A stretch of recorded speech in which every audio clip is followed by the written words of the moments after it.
Hi, this is the RITE Report show, and once a month the RITE Report puts out a predictive piece on the direction of the stock market and the economy, and the website is www.stock-market-direction.net.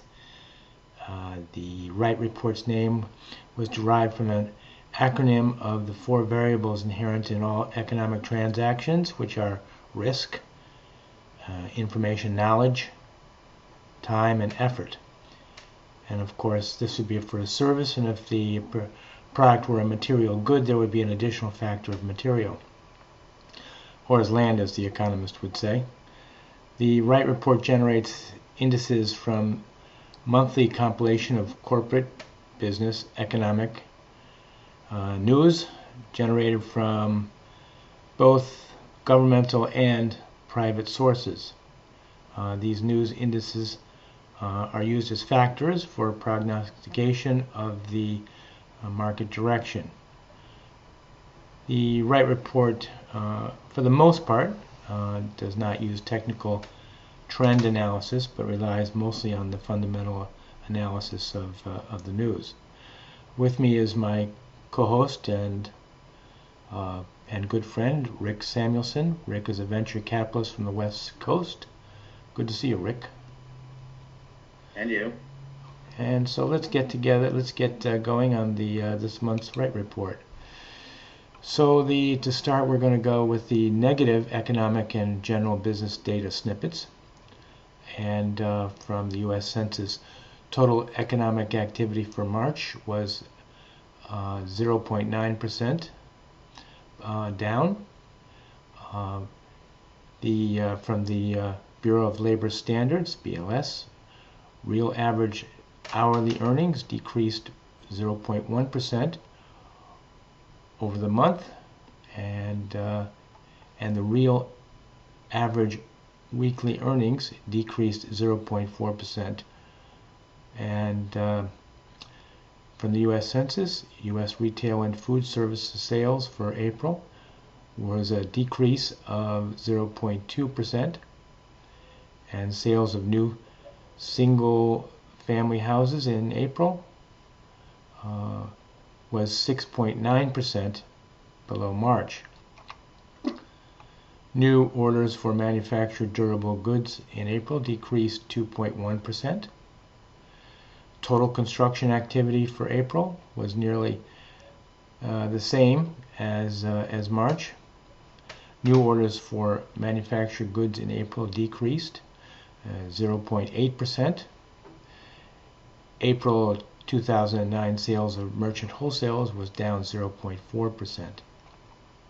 And so that gives a total of 9 negative news snippets for the month.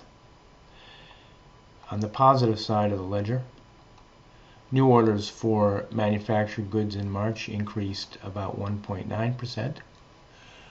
Productivity increased 3.6% in the non-farm business sector. Unit labor costs decreased 0.9%. In manufacturing, productivity increased 1.7%, and unit labor costs decreased 0.8%. March sales of merchant wholesalers were up 2.3%. Total non-farm payroll employment increased, and the unemployment rate declined to 3.6%. The Conference Board Employment Trends Index increased only marginally, but the increase marks a 2.3% gain in the Employment Trends Index over the last 12 months. Average hourly earnings increased 0.2%, and privately owned housing starts in April was a 5.7% up, and U.S. total business end-of-month inventories were virtually unchanged, but the total business sales were up 1.6%. The estimate of U.S. selected service services, total revenue for the first quarter was an increase of 0.9%. And the world trade volume was increased 0.5%. Real gross domestic product increased at a rate of 3.1%. Personal income increased 0.5% in April, and wages and salaries also increased 0.3%. The manufacturing corporations adjusted after-tax profits were up for the first quarter, and they were up 11 billion from the fourth quarter. And seasonally adjusted after-tax profits for retail corporations were up about 10 billion. The estimate of U.S. selected services total revenue was an increase of 1%. And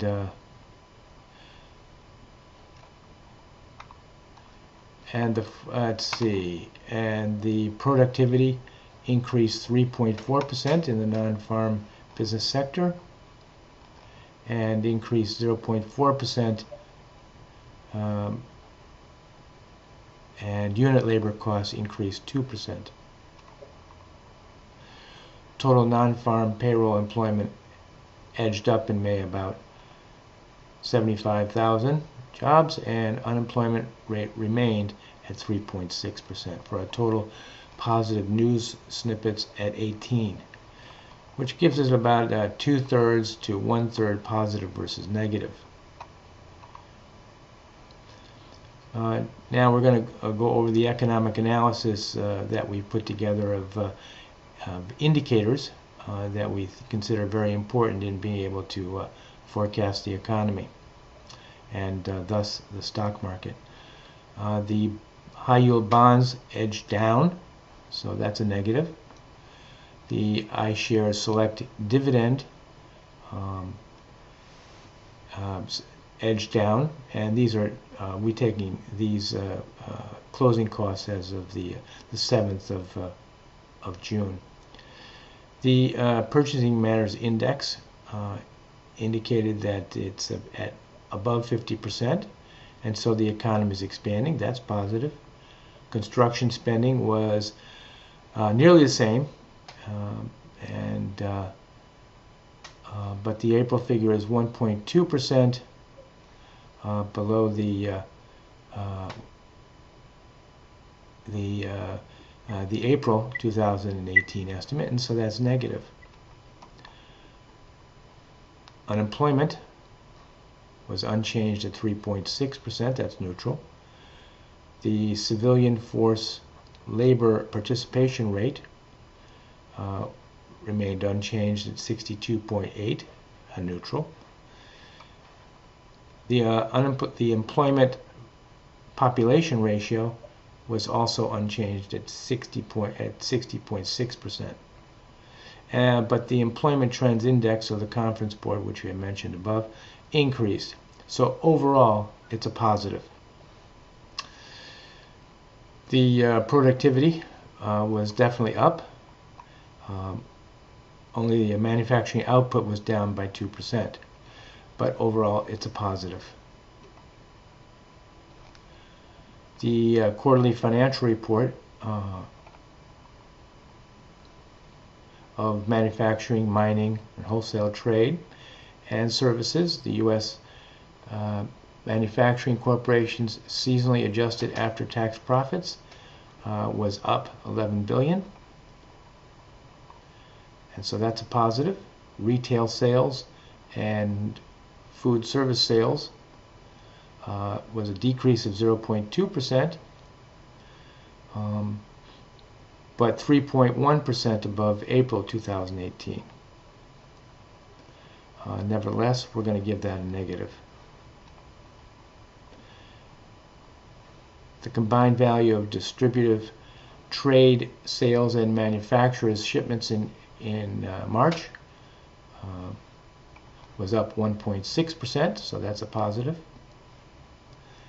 And the Industrial Production Index, the all-important one, put out by the Federal Reserve, was down a little bit, and so we're going to put that as a negative, although year over year it's positive.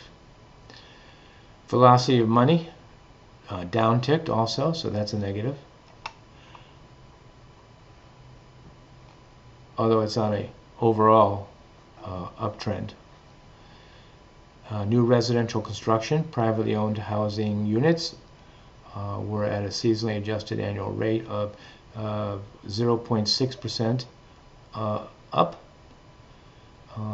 but this is 5% below April 2018. Single-family authorizations in April is also 4.2% below the March rate. So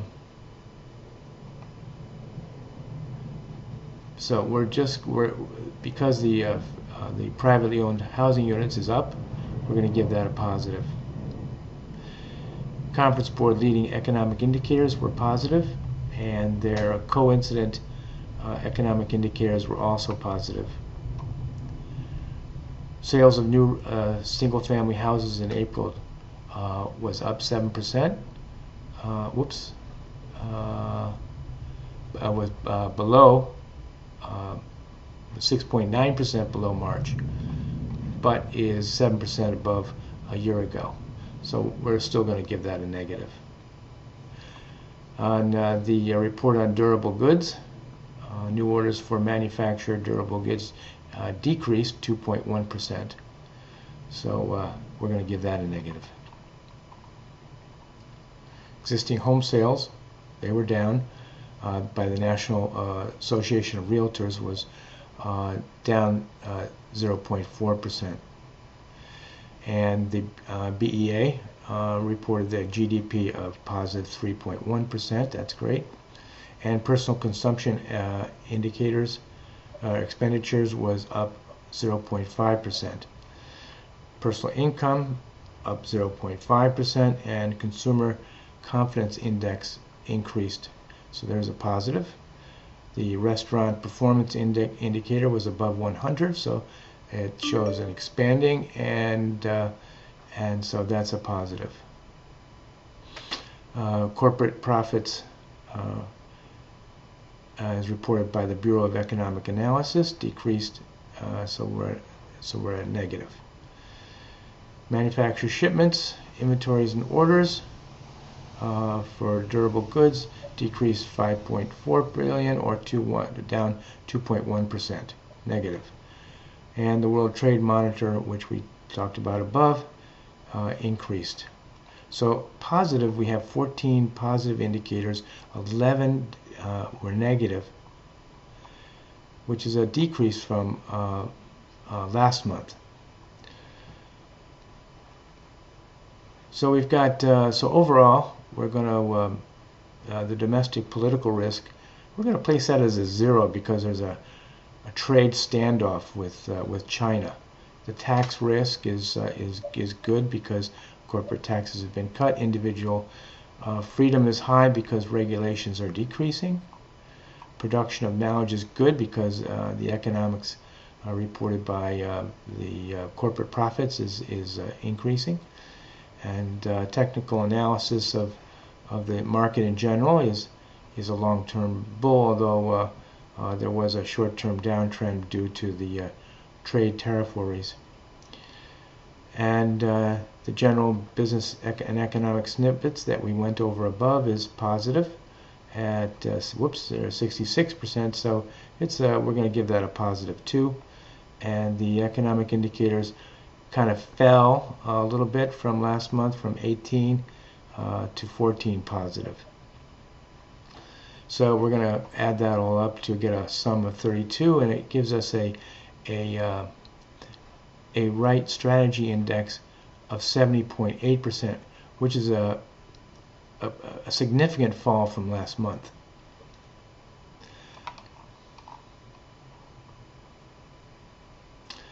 So our monthly market conclusion is to stay long although the RITE Index gapped down from 84% to 70%, it's mainly due to the tariff worries. And the RITE report believes that the Mexico dispute will be okay. It looks like it's getting there. Mexico has already come with some sort of an agreement, so that looks like it's going to be okay. And so overall, the economy is in okay shape with those 14 positive indicators, and thus we're still long for the time being. So let's see what Rick has to say about the economy in general. Rick, what's up with you? What's up with your forecast? Well, it looks to me as that trending nicely, maybe getting toward the end of the business cycle, but still chugging along well. There was an article in the journal, I think it was yesterday, actually praising the China tariff phenomenon because it's holding the markets back from overshooting. And I still kind of agree with that. We haven't had, the enormous overshoot that you often get, in a late stage bull market, partly because of the noise surrounding, in fact, largely because of the noise surrounding this whole tariff debate. I guess I take the view that this tariff regime with China and the whole mercantilist model in which they operate has to be challenged as soon as possible. And again, it's as Reagan said, if not now, when? If not us, who? So I think Trump is right in particularly challenging their confiscatory regime toward acquiring intellectual property, which is notorious. So even if it takes some of the steam out of the economy, I think it's a price worth paying. And as far as the stock market is concerned, I think it's keeping a lid on a market that would probably be overshooting dramatically at this point otherwise. So you believe overall the present administration's China strategy is a good one? I see no alternative. You're dealing with really entrenched, lifelong bureaucrats. They've had a model operating for years that was never challenged by the World Trade Organization. I mean, comments were made here and there by previous administrations. But has the World Trade Organization ever penalized China for its behavior in any serious way? So the short-term downturn in the stock market really is a short-term, and it'll be replaced by a long-term positive effect with bringing China to act as a responsible global citizen. Is that correct? Yeah, I think so. I think China can't be. It's the second. Some say it's the Japanese say it's the largest economy in the world. The U.S. says it's the second. Either way, you can't have one of the two largest economies in the world operating on its own economic regime, ignoring intellectual property law, forcing technological transfer upon companies that want to invest there, limiting investment dramatically in all kinds of industries and for all kinds of spurious reasons, subjecting companies to undue regulation, which they don't experience when they invest abroad. It's just a litany of stuff that makes it extremely difficult to crack the Chinese market, and the evidence is overwhelming. You have world-beating companies that have literally no market share in China, whether it's Amazon or any of the major car companies in the United States. They have some market share, but compared to what they have in other parts of the world, it's obviously much more limited, and under circumstances where they are forced to hand over a huge amount of intellectual property as the price for participating in that market.